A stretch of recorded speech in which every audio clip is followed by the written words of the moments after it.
नमस्कार, उत्तराखंड समाचार में आपका स्वागत है। मैं प्रियम शंकर झा। सबसे पहले मुख्य समाचार। विश्व स्वास्थ्य दिवस आज। प्रधानमंत्री नरेंद्र मोदी ने एक स्वस्थ विश्व के निर्माण के लिए अपनी प्रतिबद्धता दोहराई।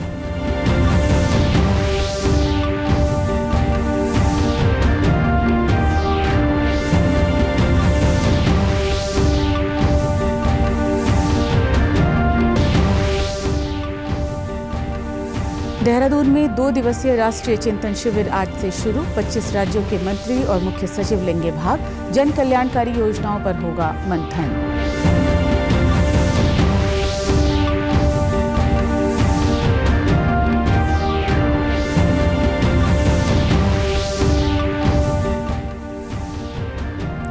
और मुख्यमंत्री पुष्कर सिंह धामी ने अधिकारियों के साथ की वर्चुअल बैठक। सड़कों को 15 दिन में गड्ढा मुक्त करने और वनाग्नि नियंत्रण पर ध्यान देने को कहा। पेयजल, 4 धाम यात्रा और अन्य योजनाओं के प्रभावी क्रियान्वयन के दिए निर्देश।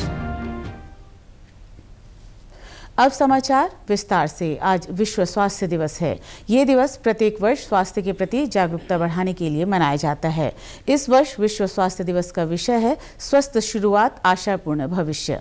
बीमारियों, मानसिक स्वास्थ्य चुनौतियों और निवारक देखभाल के महत्व के बारे में बढ़ती जागरूकता के साथ स्वास्थ्य दुनिया भर में एक शीर्ष प्राथमिकता के रूप में उभरा है। प्रधानमंत्री नरेंद्र मोदी ने विश्व स्वास्थ्य दिवस पर एक स्वस्थ विश्व के निर्माण के लिए अपनी प्रतिबद्धता दोहराई है। अपने संदेश में उन्होंने कहा कि सरकार स्वास्थ्य सेवा पर ध्यान केंद्रित करना जारी रखेगी और लोगों की भलाई के विभिन्न पहलुओं में निवेश करेगी। प्रधानमंत्री ने कहा कि अच्छा स्वास्थ्य हर समृद्ध समाज की नींव है। एक रिपोर्ट का हवाला देते हुए उन्होंने बताया कि रिपोर्ट के अनुसार 2050 तक 44 करोड़ भारतीय मोटापे के शिकार होंगे। उन्होंने सभी से अपने भोजन में कम से कम 10% तेल कम करने का आग्रह किया और व्यायाम को अपनी जीवन शैली का हिस्सा बनाने के लिए प्रोत्साहित किया। उन्होंने कहा कि प्रत्येक नागरिक का ये प्रयास विकसित भारत की यात्रा में उनका सामूहिक योगदान होगा। विश्व स्वास्थ्य दिवस पहली बार वर्ष 1950 में विश्व स्वास्थ्य संगठन की स्थापना को चिन्हित करने के लिए मनाया गया था। प्रत्येक वर्ष ये दुनिया भर के लोगों के लिए चिंता के एक विशिष्ट स्वास्थ्य विषय की ओर ध्यान आकर्षित करता है। केंद्रीय सामाजिक न्याय एवं अधिकारिता मंत्रालय विभिन्न जन कल्याणकारी योजनाओं को लेकर देहरादून में आज से 2 दिवसीय राष्ट्रीय चिंतन शिविर का आयोजन कर रहा है। शिविर में उत्तराखंड समेत 25 राज्यों के कैबिनेट मंत्री और मुख्य सचिव भाग ले रहे हैं। शिविर में विभिन्न छात्रवृत्ति योजनाओं, प्रधानमंत्री आदर्श ग्राम योजना, बाबू जगजीवन राम छात्रावास योजना, अनुदान योजनाओं, आर्थिक रूप से पिछड़े वर्गों, दिव्यांगजनों, वरिष्ठ नागरिकों, सफाई कर्मचारियों, ट्रांसजेंडर्स के कल्याणार्थ संचालित योजनाओं के बेहतर क्रियान्वयन के संबंध में विचार विमर्श किया जाएगा। भारत सरकार द्वारा उत्तराखंड राज्य में प्रथम बार राष्ट्रीय चिंतन शिविर का आयोजन किया जा रहा है। मुख्यमंत्री पुष्कर सिंह धामी ने मुख्यमंत्री आवास से वर्चुअल माध्यम से सभी जिलाधिकारियों के साथ बैठक कर जनसेवा और विकास कार्यों को लेकर निर्देश जारी किए। उन्होंने जिलाधिकारियों को अपने अपने जनपदों में गड्ढा मुक्त सड़कों, सुचारू पेयजल आपूर्ति और वनाग्नि नियंत्रण पर विशेष ध्यान देने के निर्देश दिए हैं। मुख्यमंत्री ने कहा कि जनपदों में अतिक्रमण के विरुद्ध नियमित अभियान चलाए जाएं, खाद्य सामग्री की नियमित सैंपलिंग हो और बरसात से पहले रिवर ड्रेजिंग और नालों की सफाई का कार्य भी पूरा कर लिया जाए। उन्होंने कहा कि जनता की समस्याओं का शीघ्र समाधान सुनिश्चित करने के लिए नियमित रूप से जनता दरबार, तहसील दिवस और बीडीसी बैठकों का आयोजन हो। साथ ही ब्लॉक स्तर पर बहुउद्देशीय शिविर लगाए जाएं। वनाग्नि नियंत्रण में तेजी लाने के लिए रेस्पॉन्स टाइम को न्यूनतम किया जाए। मुख्यमंत्री ने आगामी 4 धाम यात्रा की तैयारियों की भी समीक्षा की और सभी संबंधित जिलों में कंट्रोल रूम पूरी तरह से सक्रिय रखने के भी निर्देश दिए। उन्होंने यात्रा मार्गों पर सुव्यवस्थित ट्रैफिक प्लान और श्रद्धालुओं की मूलभूत सुविधाओं पर विशेष ध्यान देने के लिए कहा। जिलाधिकारियों को निर्देश दिया गया कि वे नियमित रूप से मार्गों का स्थलीय निरीक्षण करें और ये सुनिश्चित करें कि अगले 15 दिनों में सभी सड़कें गड्ढा मुक्त हो जाएं। मुख्यमंत्री ने कहा कि प्रत्येक जिलाधिकारी अपने जिले की प्रमुख समस्याओं की पहचान कर संबंधित विभागों की टीम बनाकर उनका शीघ्र समाधान सुनिश्चित करें। 3 साल से अधिक समय से एक ही स्थान पर कार्यरत कर्मचारियों का शीघ्र तबादला किया जाए। साथ ही ग्रीष्मकाल को देखते हुए पेयजल आपूर्ति व्यवस्था को सुदृढ़ बनाने और आवश्यकता पड़ने पर पेयजल टैंकरों की व्यवस्था रखने के भी निर्देश दिए गए।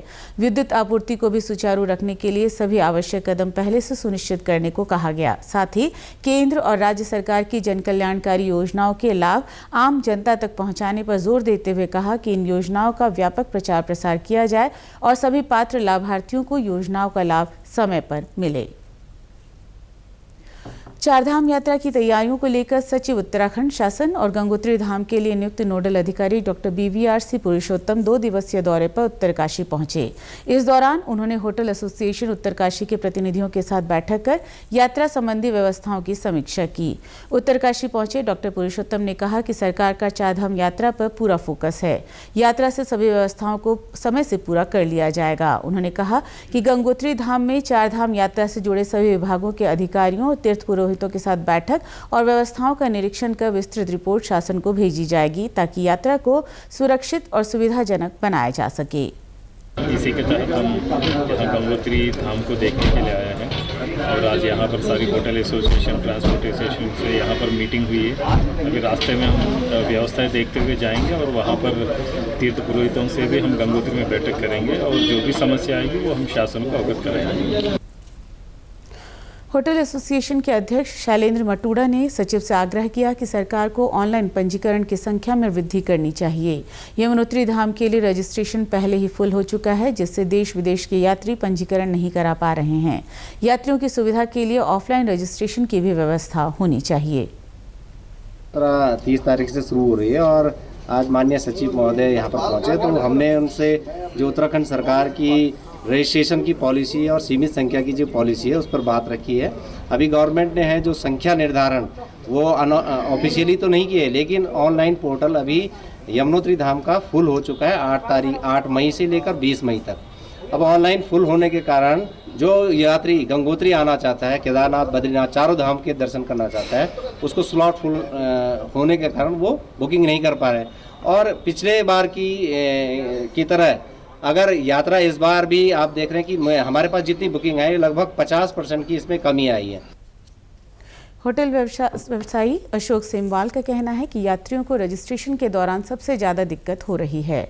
आधार लिंक होने के कारण OTP प्रक्रिया में तकनीकी परेशानी सामने आ रही है। जिले के कई होटल और होम स्टे खाली पड़े हैं, जिसे लेकर सरकार को गंभीरता से विचार करना चाहिए।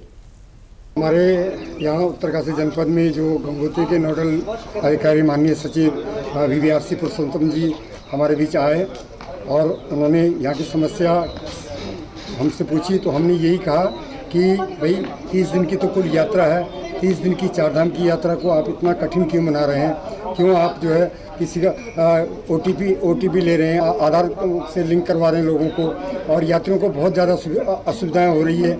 हमारे पास जो है अब होम स्टे इतने हो गए। PM मोदी ने कहा कि भाई पलायन रुके तो सारे होम स्टे खाली हैं। देहरादून की GMS रोड स्थित खाली प्लॉट में कूड़े के ढेर में अचानक आग लग गई। आग इतनी तेजी से फैली कि उसकी चपेट में आकर प्लॉट के पास रखे स्मार्ट सिटी परियोजना के पाइप और एक कार जलकर राख हो गई। सूचना मिलते ही थाना बसंत विहार से पुलिस बल और फायर स्टेशन देहरादून से दमकल की गाड़ियां मौके पर पहुंची। दमकल कर्मियों ने तत्परता दिखाते हुए आग पर काबू पाया। प्रारंभिक जांच में ये स्पष्ट हुआ है कि आग कूड़े के ढेर में लगी थी, जो धीरे धीरे फैलकर पास रखे पाइप और वाहन तक पहुंच गई। विकासनगर में रामनवमी के पावन पर्व पर एक प्रेरणादायी दृश्य देखने को मिला। राष्ट्रीय स्वयंसेवक संघ के स्वयंसेवकों ने शहर के मुख्य बाजार में अनुशासन और गरिमा के साथ पथ संचलन किया। ध्वज वंदना के साथ ये आयोजन पूरे क्षेत्र में उत्साह का केंद्र रहा। सुरक्षा की दृष्टि से मौके पर पुलिस बल भी तैनात रहा। इस अवसर पर गंगा जमुनी तहजीब की अद्भुत मिसाल भी सामने आई। जब पथ संचलन शहर की जामा मस्जिद के सामने पहुंचा तो वहां मुस्लिम समुदाय ने जामा मस्जिद के अध्यक्ष की अगुवाई में स्वयंसेवकों का पुष्प वर्षा कर आत्मीय स्वागत किया। ये दृश्य संदेशप्रद भी था कि आपसी भाईचारा, सौहार्द और एकता का प्रतीक है। दोनों समुदायों ने मिलकर ये साबित कर दिया कि भारत की असली ताकत उसकी साझी संस्कृति और एकजुटता में है। ये एक हिंदुओं का पर्व है और संघ के जो 6 पर्व उसमें एक पर्व ये भी है, वर्ष प्रतिवर्ष का पर्व है। और यहाँ पर सब लोग जितने भी विकासनगर क्षेत्र के स्वयंसेवक हैं सब इकट्ठे हुए। उसके बाद अपना जो पथ संचलन है यहाँ से निकलते हुए पूरे बाजार में जिस प्रकार से लोगों में उत्साह था, लोगों के द्वारा पुष्प वर्षा की गई। और सबसे बड़ी बात है मुस्लिम समाज के द्वारा भी पुष्प वर्षा की गई। ये बड़ा ही बहुत अच्छा है और जिससे पूरे एक क्षेत्र में स्वयंसेवक का उत्साहवर्धन सब लोगों के द्वारा किया गया। इसी के साथ अभी तक के समाचार समाप्त हुए। दूरदर्शन समाचारों से जुड़े रहें। मिलते हैं फिर शाम 5 बजे के बुलेटिन में। नमस्कार।